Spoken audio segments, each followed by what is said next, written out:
So welcome to the webinar about your rights, but also your responsibility when renting in Japan.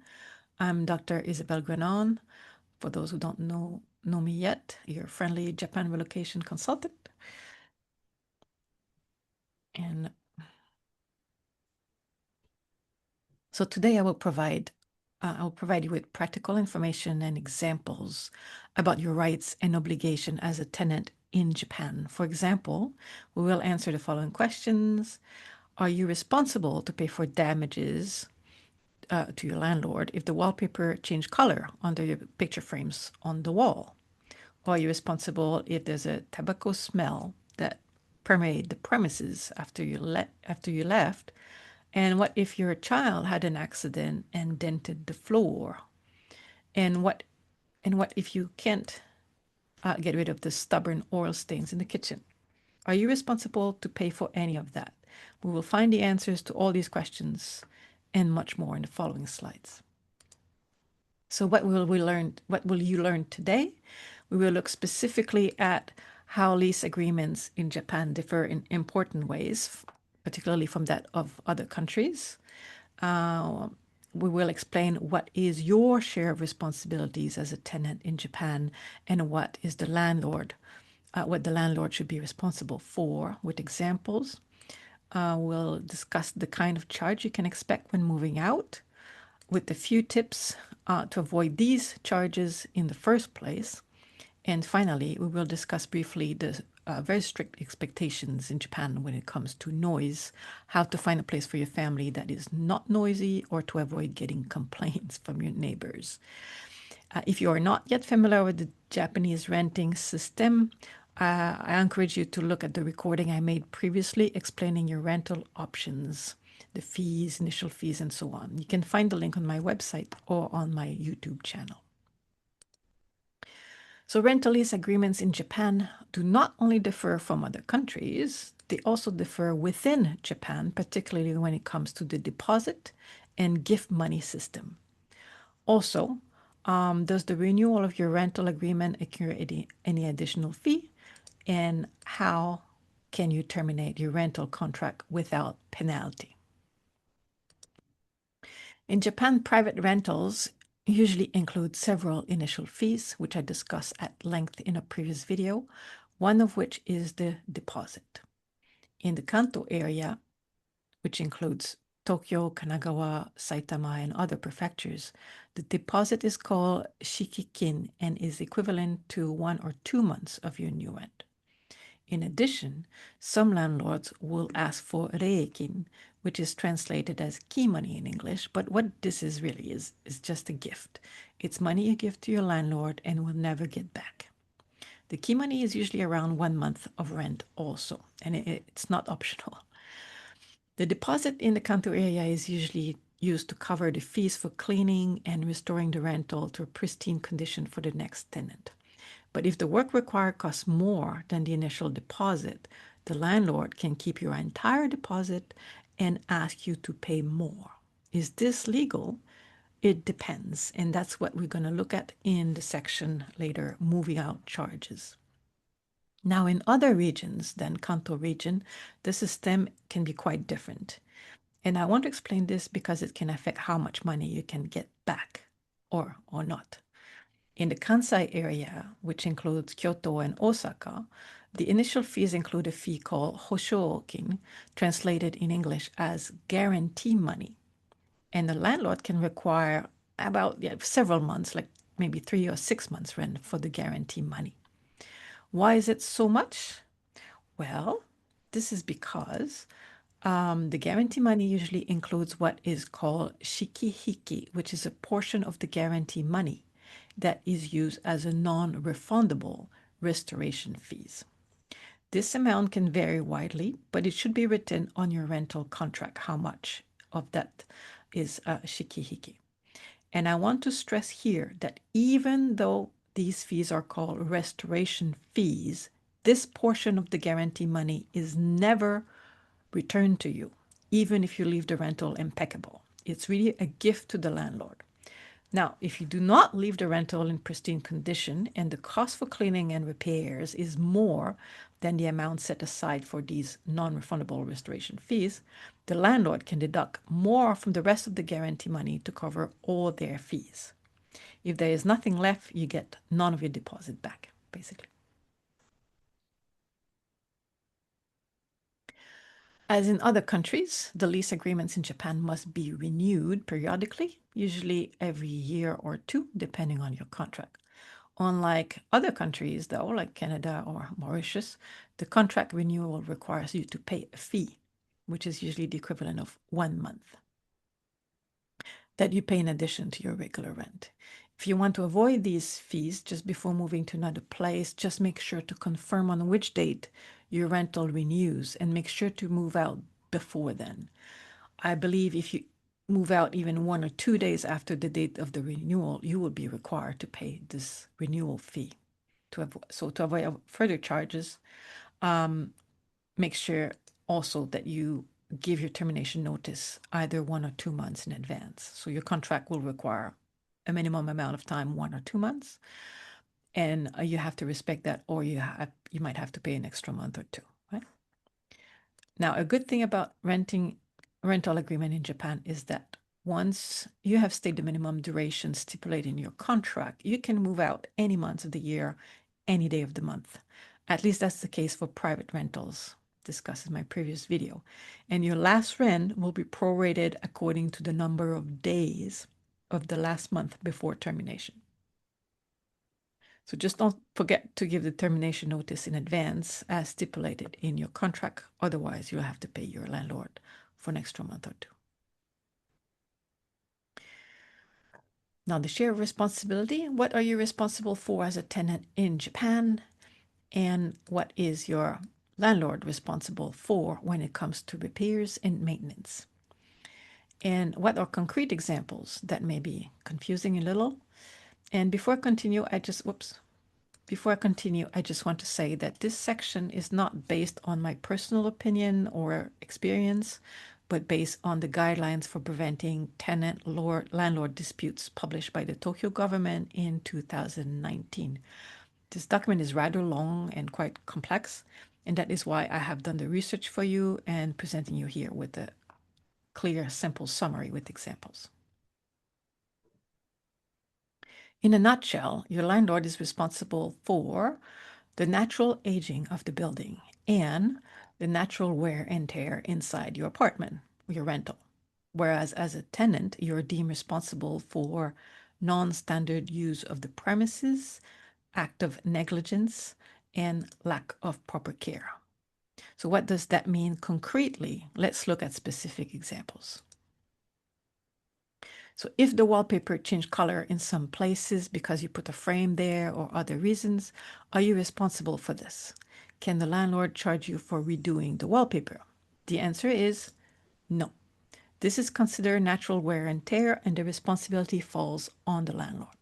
The same for the floor color. If you had a carpet or sofa and the color changed around it, that is also considered natural wear and tear. Now, if you were smoking in the premises and a persistent smell of tobacco has permeated the wallpaper, are you responsible for that? Yes, you are. And that's a tricky one because it is considered non-standard use, and this even if you were allowed to smoke in the rental. So please keep that in mind. Next, how about accidents? If you have children, you know that now and then they will drop things on the floor more than once. But what if in doing so they dented the floor? Are you responsible for that, or is it considered natural wear and tear or natural use? According to the pamphlet by the Tokyo government, you should be responsible for the repair because it's considered negligence. I know it's hard to control a toddler, but I'll give you some tips later to prevent these accidents from costing you extra charges. Finally, we all know that cooking with oil can get messy with oil splashing on the walls, and these stains are particularly hard to remove. If you try your best to remove them, but seems it won't come off, are you responsible for this? Unfortunately, yes, it would be considered a lack of proper care. Again, I will give you tips later to prevent this from happening in the first place without having to stop cooking entirely. Right? Now, let's look at more examples. Are you responsible if your mover, when moving in or moving out, dented the floor or scratched the wallpaper? Yes, you are certainly responsible, and that is considered negligence. That being said, the real culprit is, of course, your mover, and you can ask them to do the repair or pay for the damages. So it's important to hire a reliable mover with insurance. Usually, movers in Japan, they cover the hallway and stairs with something to protect it to make sure there's no accident like this. So it usually doesn't happen, but just in case. Another very common case in Japan, as you know, it can be very humid, but also most homes are not particularly well insulated. So many windows are single pane windows in Japan. And so when it's cold outside but warm inside, there will be a lot of condensation on the window, which can lead to the appearance of mold in the form of black stain. Are you responsible for this? Again, yes, you are. You are responsible to make sure your home is well ventilated, to regularly wipe condensation and clean with the proper mold killer as needed. If you don't, it is considered negligence or, or lack of proper care. Right? You left the window open all night because, it was really hot, but it ended up raining in the middle of the night, and a lot of rain got in and ended up discoloring the floor. That actually happened to us. Are you responsible for this, or is it considered natural wear and tear? In this case, you will be considered responsible because the discoloration of the floor was due to negligence on your part. Now, how much can this cost you? Considering your responsibility as a tenant in Japan, what can your landlord charge you for? How does your share of responsibility varies over time? What are typical problematic cases that most people don't really seem to have the right answer for? What are factors that can impact the moving out charges requested by your landlord? What can go wrong during the final inspection when moving out? What if your landlord forced you to sign an agreement to pay more? And is there anything you can do to protect yourself from any of these moving out charges? So there are 3 types of charges your landlord may request from you when moving out from your Japanese rental. They can charge you for cleaning, damage and repair, and for removal. Let's look at these in turn. So when moving out, the landlord will usually hire or pay someone to do a very thorough cleaning of the rental, which may include cleaning the AC units inside and out, removing tough oil and mold stains, and for removing tobacco or pet or other undesirable smells. As for damage and repair, the landlord can ask you to pay for repairing damaged wallpaper and tatami mats, dented floor, or for damage to the furniture if furniture was provided with the rental. You can also be charged for removal fee. What is this? If you left anything, and by anything I really mean anything that wasn't there when you moved in, like garbage bags, a futon, a sofa, curtains, or lights, the landlord may need to pay not only for someone to take these away, but they may have to pay a fee to get rid of them. This is because in Japan, you can just get rid of stuff for free. You need to pay to get rid of anything that doesn't fit into a regular garbage bag. So if you get rid of these through your cities, you'll need to schedule a pickup often 1 or 2 months in advance and pay a fee to the city for this. And I want to point out, it does not matter if your chest of drawers, sofa, or washing machine is still in good condition. However, if your things are in good condition, you should consider selling them through secondhand buy and sell groups or shops. You probably won't get much for it, but at least you won't be charged for getting rid of it. Right? So if you need help with these, you can consult section 611 and 7.2 at the link here on my website for a list of groups, shops to sell your secondhand items, and for companies offering removal and storage service. It might cost you less than if you let your landlord do it. Something that is less well known is that the percentage of responsibility of a tenant in Japan for damages to the property declines over time. Now, might not seem to make sense, but remember I said the landlord is responsible for the aging of the building inside and out. So it is assumed that eventually everything in the rental, the floor, the wallpaper, the toilet, and so on, will have to be replaced, whether or not it has been damaged by you or any other previous tenants. This is considered a natural aging process of the building and everything within. And as we saw before, the aging process is the responsibility of the landlord. So how does this work exactly? It works like this. Everything in the rental has been divided into categories, each of which assign a given lifetime. So these are guidelines, right? It's not a strict rule, but it's a guideline by the Tokyo Metropolitan Government. So the longer you have lived in the premise, the lower percentage of cost you should bear for any repair or damage. So the longer you live, the less it should cost you, the more likely you will get your deposit back. Right? For example, the sink is expected to be replaced every 5 years. This is surprisingly short, but and is the only thing that I found in this category. The wallpaper, carpet, and tatami, and even the AC is assumed to have to be replaced every 6 years. Any drawers, bookshelves, and cupboard is assigned a lifetime of 8 years. And in the 15 years categories, you have the toilet and any metal fixtures. And finally, in the 30-year categories is everything that is fixed to the building, to the walls. And the bathtub, you have the bathtub, and that one may seem funny, but also the shoe box, which is the little closet just for your shoes. It's apparently a lifetime of 30 years. Basically, the lifespan of a typical house or building is considered to be 30 in Japan. So everything that is part of the building is also considered to have a lifespan of 30 years. These are the duration according to the guidelines, as I said, by the Tokyo government. Does this apply to other regions?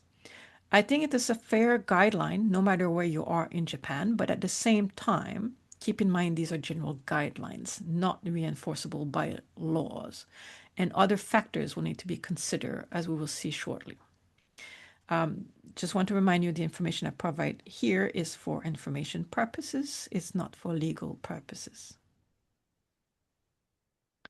So what can you expect in practice? We saw that in the 6-year category, you have the wallpaper and the tatami floor. That means as soon as you move in, you are responsible for 100% of the damages. After living in the rental for 6 years or more, your responsibility for the wallpaper and tatami floor declines to 0. And the tatami and wallpaper are a typical problematic case that confuse a lot of people. So let's look at these in turn. Let's say you have lived in the rental for 3 years, and over the years, you got one significant damage to only one wall. First, what can the landlord charge you for? Can they charge you to repair only the damaged wallpaper area on the wall, to change the wallpaper on the entire wall, the entire room, or the entire rental? And then how much percentage for the repair should be paid by you? 100%, 50%, 33%, or 0? The answer is, according to the guidelines by the Tokyo government pamphlet, you should be held responsible to pay for the cost to repair the entire wall where the damage occurred, but nothing more. And even then, how much percentage of this repair should be paid by you? Since you have been in the rental for 3 full years, you should be paying 50% of the repair. So the wallpaper is a common misunderstanding. I often see people asking about this on expat groups, and people come up with all sorts of answers, but unfortunately, it is usually never the right one, at least not entirely. And that is why I'm doing this webinar today. Next case. And again, this is a question often asked on expat group, and often nobody really provides the completely correct answer. If you have damaged only one tatami mat in a room with tatami floor, so there are probably at least 5 or 6 mats in there, are you responsible to pay for replacing only the damaged tatami mat or to replace all of the tatami mats in that room? And assuming you have lived in the rental for at least 6 full years, how much should the landlord charge you for this? According to the official guidelines by the Tokyo government, you should be held responsible to pay for changing only the damaged tatami, not the entire tatami floor, as many people believe. But if you have lived there for 6 years or more, actually, your responsibility becomes zero. No matter how much or how many tatami mats you have damaged, you are not responsible to pay for changing any of the tatami mat at all. The lifespan of tatami mat is considered to be only 6 years, after which time the landlord should be responsible to replace them at their own expenses. That being said, which factors can impact the cost for repairs by your Japanese landlord? First, keep in mind that the aging calculation, the lifespan of the wallpaper and tatami, for instance, is based on the date these were last replaced, not when you moved in. So if the wallpaper was already 3 years old when you moved in, after 3 years living in the rental, the wallpaper would, in theory, already be over its lifetime. So you should not bear any of the cost to replace it, no matter what.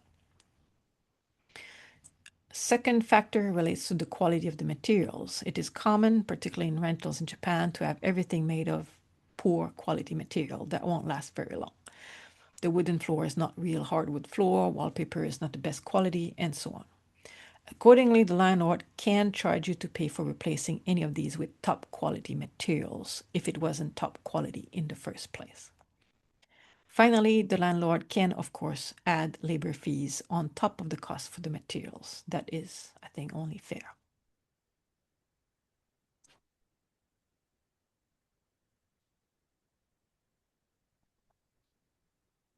Now, the question is what to look for when trying to decide if the charge by your landlord your landlord is deducting from your deposit or ask you to pay more is fair or not. Now, keep in mind again, these are general guidelines, not strict laws. But the way I see it, this is not actually the official guidelines by the Tokyo government, at least not stated this way. The problem is that your landlord is free to hire a professional of his or their choice for cleaning and repair, but also for removing the stuff you left behind. And they may not hire the cheapest professional or services on the market. While it's not illegal, it can make the bill go up very fast for you. Second of all, the landlord or their representative is the one who will provide the estimate for the cost of repair or cleaning. The landlord doesn't necessarily have a clear chart they can share with you. And so they might charge you more than the real cost for labor and materials. So to be careful about this. Third, finally, in some cases, a dishonest landlord may try to overcharge you for damages or for damages done by a previous tenant or for things that were not new when you moved in and which are past their lifetime, as we discussed before. When completing the move-out inspection, typically someone will meet you at your home on the last day of the rent and we'll check everything with you room by room, write down the estimate, and ask you to sign this before you leave. What if the landlord made you sign an agreement to pay for more on that day, but you realize later that they overcharge you somehow? What can you do? I can talk for all cities and prefectures, but at least in Tokyo, if you sign such agreement, but it turns out the agreement or the charges are considered not in line with the guideline by the Tokyo government, this document will be considered invalid. Now, my personal advice for me would be to, if you suspect anything is wrong, I would personally recommend to not pay anything yet, right? It's one thing to have the document invalid. It's another thing to get your money back. That can prove very, very difficult. So don't pay anything yet. Just wait and just get information about your rights and whether this is okay or not. So where can you get more information or help with this? On this page of my website at isabellegrenon.com/resource for expats in Japan with hyphens, you can check particularly section 3.1, 3.2, and 6.1. You'll find help information and free legal consultation services offered by some cities and by the Japanese government. So your first line of inquiry probably going to be the free service by the city or the government.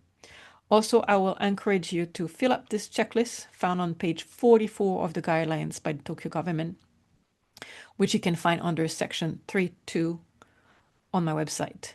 So you can fill this up when you move in with maybe your representative, or even if you're alone, and send a copy to your landlord. And then you can use the same sheet when moving out to help with the final inspection. So how can you protect yourself as a tenant in Japan from having to pay extra charge when moving out or being overcharged by your landlord? I have 3 general pieces of advice for you. First, I recommend to get familiar with your rights, but also the Japanese expectations when renting and living in Japan, right? You can watch and rewatch this full webinar. It's a good start. But in case of a real problem, you should seek the advice of a legal consultant or call a free consultation service offered by many cities in Japan and in many languages. So who can confirm your rights and obligation depending on your specific situation and location. Second, when moving in, my dear friend David Green, who's here today, suggested to take pictures of damages that were there when you arrive, even if it looks insignificant to you. You can document the relative size of the damage by adding a Japanese coin like this beside the damage area, because they could charge you for making something worse, bigger, right? You can fill up the form on page 44, which is C of the guideline by the Japanese government, and make sure to send a copy of everything to the landlord so that you have it on record. They have it on record. You have it on record. You can send through the real estate agencies managing the rental. Maybe it's ideal so that the agency will have it on record as well. Finally, you can avoid being charged by preventing damages to the rental in the first place, by maintaining the property clean, removing mold as it comes, and by making sure you do not leave anything behind when moving out. And of course, you don't take anything away either. Right?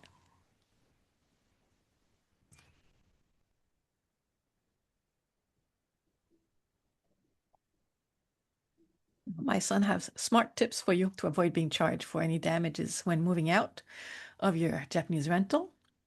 So depending where you're from and what you're used to, some tips may seem obvious, but the point here is to explicitly tell you what you can find in Japan. If you don't know something is available or it looked different than what you're used to, it may be hard to know what to look for and where. So in this part, we will review some of the things you can be charged for, along with how you can set up your home the way you like, but with avoiding these charges, and kind of where to find this kind of stuff. So shall we start with the first one, the last one? Where can you find all these stuffs I'm going to discuss? All the pictures are from Amazon Japan. You can find many shops in Japan will offer one product or another. Many of the products are available at the popular 100 yen shop, like Seria and Daiso, although not everything is sold at 100 yen anymore. Loft is a popular shop for craft and some household stuff, while Nitori provides affordable household items from beds and kitchen units to smaller items like pillows, hangers, and storage boxes. And of course, on Amazon Japan, but also Rakuten or Temu, you can find most of the things you need as well. So there are just a few examples. You can find more suggestions on my website on the Japan resource page, particularly in section 6.6, 6.7, and 6.10. All right, so let's say your child made this beautiful piece of artwork, and as a proud parent, you want to nail it to the wall. Can you? Should you? You could, but I wouldn't recommend it, because if you leave some holes in the wall, even a tiny hole, it can be considered damage to the wallpaper, and your landlord may charge you for replacing the entire wallpaper on that wall.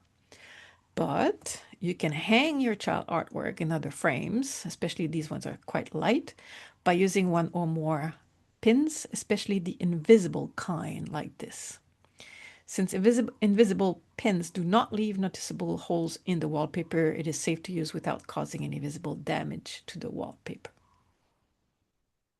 Next, your office, bookshelf, and other heavy furnitures like the storage unit in the kitchen. If you bought your furniture at IKEA, there, yes, there are IKEA stores in Japan. You will find that they usually come with a safety kit designed to screw the unit to the wall so that it doesn't topple down when there's an earthquake. And as Japan, you know, is particularly earthquake prone, this is a crucial safety concern. But no need to use the IKEA provided safety kit in Japan and risk damaging and paying for the precious wallpaper. In Japan, people usually secure their bookshelves and kitchen unit and other tall and heavy furnitures that can topple down with tension rods designed specifically for this purpose. You usually add 2 tension rods like this to secure one unit. These rods are extendable and come in different length. Just make sure, of course, that you follow the instructions to fix them properly so your furniture is really secure. If you have any tatami room in your rental, you will find that the closet is probably designed to store futons and bedding, like on the picture here. That means there won't be any hanging rod in there to hang your nice suits or your beautiful dresses.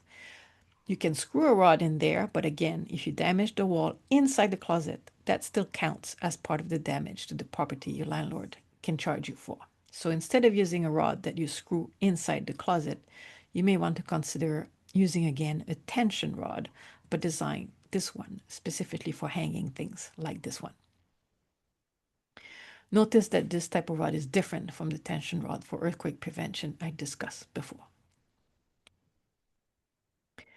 Tatami rooms are a nice addition to a Japanese home, and they are very common in older houses and buildings. Sometimes all the bedrooms are in tatami, but it's not always practical. If you can't sleep on a futon on the floor, for instance, you can add a bed in there and maybe other pieces of furniture. But some people will tell you that you're not allowed to put any furniture on a tatami. But I've seen both foreigners and Japanese people put heavy furniture in there. I would advise to do some research to understand, however, how to make sure the tatami remain well ventilated, enough so that it doesn't develop mold or mites in it. And if you don't want to damage the mat with a bed frame like this, for instance, you can add some padding like this under each leg of the frame. It's not 100% efficient, so keep in mind that if your bedding does end up digging a dent in the tatami, you may need to pay for new tatami mat, but only for the ones you have damaged and not 100% as discussed previously, because your responsibility decrease over time. You may also be concerned that your dining chairs may scratch the floor in the dining room or under your office chair also. If only dining chair, you can buy the little felt cushions you can stick under each leg of each chair, or you can just buy a big plastic mat like this. This is a better choice if you have an office chair with wheels. You can just put a plastic mat like this. So if your child is prone to dropping dishes or in the hall, unfortunately, as we discussed before, when talking about the shared responsibilities between landlord and tenant, if your child's accidents result in the floor being damaged, it is considered negligence and falls under a responsibility. And your landlord may request you to pay for part of the repairs. So in your kitchen in particular, you can add a washable or plastic mat, or you can add non-adhesive and waterproof tiles like this. These are other options. There's other options like a heating carpet if your floor get cold in the winter. So these are just some ideas. The point is there are loads of products sold in Japan to protect the original floor. It's a pain to add something on top, but well. And as some of you know, I'm from Canada, and I don't think I've ever seen in my life so much mold. I haven't seen mold at all before moving to Japan. But it creeps everywhere from your bathroom windows and onto your futons. To prevent getting mold in the first place, you need to ventilate the place regularly, put futons out in the sun whenever you can. But when it appears, you can get rid of the mold, at least on hard surfaces with the right product. Fortunately, not sure this is sold anywhere else in the world, but you can easily find this product in Japan. It's called Kabikira, and it's a mold killer. Yeah. or a household helper would put this everywhere in the bathroom and kitchen for a start. She also told me that if you have white shirts that are stained, the kebikira can remove tough stain too. But it can damage the fabric, so just use a small area if you're in maybe like the dirty socks from your kids, white socks, you want to make white again. So I would not recommend to wait until you move out to get rid of all the mold. It can be really hard to get rid of then. And also because mold, of course, is a health hazard, particularly for children. So you better get rid of it as quickly as possible when it starts to appear. Last but not least, cooking with oil can get nasty with the oil splashing on the wall of the often too small kitchen. Instead of strategizing on how to clean these stains, I would instead try to prevent having the stains in the first place. You can buy again, there are various different things sold at 100-yen shops in Japan, pharmacies, and other shops to help with this. But you can buy these kind of transparent sheets that you can stick to the walls, and you remove them when they get dirty and replace with new ones. So that's an easy fix, right? So I hope that gives you some ideas of how to prevent the damages so that you don't have to worry about being overcharged when you move out. Now, last section of this presentation is about noises, insulation, and neighbors within the Japanese context. So we'll talk about building constructions a little bit in Japan and sound insulation. What are the cultural expectations when it comes to sounds you can make inside your own home? And how can you minimize being bothered by sounds from outside? And how can you make sure the neighbors don't complain about you making too much noise? Yes. So in Japan, houses are not built to last 100 years, but built to be destroyed every 30 years or so. This means that most houses and many apartment buildings in Japan are made of thin wooden structures and have generally poor insulation with often single pane windows. These windows don't offer, and the walls don't offer a lot of insulation against coldness and heat, but also against noises. We see Japanese homes are often have wallpaper, paper wall, because you can literally hear your neighbors' every movement. Not quite, but sometimes it is really bad. It's like you're living with the neighbors. Recent buildings made of reinforced concrete have much better insulation for both heat, cold, and noise, and often have very thick double pane windows that insulate against noises quite well, especially if it's beside a highway. But if you're beside a highway and your home will be filled with noise anyway as soon as you open the windows, right? By the way, a tip from my mother, who used to be a real estate agent. If you're wondering how many panes or layers your window has, you can put the flame near the glass and count how many times the flame is reflected. So the reflection will tell you how many panes your panes, how many windows they have. Right? Paradoxically, so the walls don't insulate very well, but at the same time, Japanese culture expected to respect boundaries. It's very important. And that means not only you shouldn't stare at people in the streets and in social situation, but the expectation is that they don't want to see you or hear you, even when you are in your own home. And this is why you may find out that friends or colleagues are always video chatting with you from a nearby cafe or restaurants, not from inside their own home. They may watch TV with headphones or put the volume to barely audible. They may never invite you over for drinks or dinner. And that is why mostly, and that's also why most likely you will find two sets of railings for curtains in your rental, so that you should add two layers of curtain, one light and translucent for the daytime, and a thicker, darker one for the evening, so that people never see you inside your home. So how to minimize noises from outside if you're someone who needs to work and needs quiet. This is probably fairly obvious, but for those who are not familiar with Japanese cities and how houses and buildings tend to be organized in Japan, especially if you're renting something before arriving to Japan, be careful and make sure to confirm the location To avoid being just beside a busy highway or train line, note that many nurseries, since they have no yard, will bring the children every morning to a nearby park. It's not super noisy, but if you want absolute quietness, near a park is not the best spot.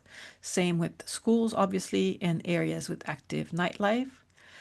Next, for the building itself, try to look for recently built concrete buildings and make sure they have double pane windows. A house may be good also if in a quiet area, but and also there's some distance with the neighbor. Sometimes the house is stuck together. To be safer, at least if you don't have children, you can try to rent on an upper floor so that you have less risk of having noises over your head. But also, if it's higher up, it will be farther away from the street noise too. Now, how to avoid getting your neighbors complaining about your family being too noisy. So I've seen many people receiving complaints from neighbors because of that. As I said, in Japanese culture, there's very little tolerance for noises, even for things you would assume is normal in other cultures, like noises for repairs, noise of crying children, and so on. These are not 100% complaint proof, but it's a start. If you like quiet, you may really enjoy this part about Japan, actually. The trains are a heaven of blissful silence, so you can take a nap on your way to work. But if you're the kind of person who tend to have a strong voice, like to laugh very loud, like me, invite friends over a lot, or you are a family with young children, this part can be quite stressful. So these are other things you can do for there are other things you can do for sure, but here are my basic recommendations. Again, this should be insightful for those who are not used to living in Japan yet and not aware of the customs around noises in Japan. First, I would choose carefully where I live. Concrete building, oh, it's so much nicer if you have children to live in a building with concrete walls and concrete floor that is well insulated. It really protects better against noises from outside, but also noise from your home. So you can be at ease with watching TV and chatting online or on the phone in these kind of apartment too. And if you have young children, choosing the right neighborhood can be essential too, by the way. If you have a neighborhood that is, no other children, sometimes it can be nice because, if it's a neighborhood with a lot of elderly people, they're so happy to see the children sometimes, depending on how noisy they are, of course. Something to consider if you have young children, you can consider also renting on the ground floor. The disadvantage on the ground floor is that it tend to be colder, so you might have to add against those kind of foam tile to get the better insulation on the floor. But at least if the kids are running around, it won't make noise on somebody's head. Right? So the ground floor in Japan is the first floor. It's called the first floor. Um, And then, of course, wherever you live, remember the Japanese neighbors probably don't want to see or hear you from inside your home. Some people say there's this unspoken rule of 7 to 7, or maybe it's 8 to 8 in Japan, which means you should be particularly quiet between 8 p.m. and 8 a.m., and this whether it's a weekday or a weekend, which you can imagine makes it difficult to invite friends over. But there are loads of wonderful and interesting restaurants, cafe, and izakaya, Japanese pub, where you can meet and get noisy. It's very easy to go out in Japan and relatively cheap compared to other countries like Canada, the US, and the UK, since there's no tax added to the price you see and you don't need to give any tip. It's less nice if you're the one working at these places, though, because the salary is also quite low. Sorry. So if you need any support, this completes what I had for you today. If you need any support, guidance, or help with planning your move to Japan or with life in Japan, feel free to check my website for more resources, help, and services I offer. And you can check my book on Amazon. It might just be what you need right now. The webinar today is actually a summary of part of Chapter 7 in this Japan guide. So thank you for watching. I hope you enjoy this webinar, this video, and find it practical and useful. And please, if you can support my work, that would be really appreciated if you like what I do. You can do so by just, filling feedback. I will receive a survey from this webinar shortly. You can complete the survey and give me some feedback. You can share the link to my share the links to my websites to anybody who needs some help and support. I share a specific video. You can subscribe to my channel. You can, of course, get my book or give it to a friend, and you can check all the service I offer on my website.